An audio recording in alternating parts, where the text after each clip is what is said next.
Hello everyone. Today we talk about how to fix the App Store browser. We will go to settings. Then we click on apps. After that you will search the App Store browser and you click. Then you will on force stop. After that you will go to storage. Then we click on clear cache.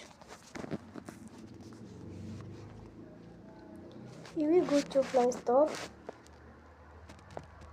and you will update your app. Don't forget to support us by like and subscribe. See you next time and thank you for watching.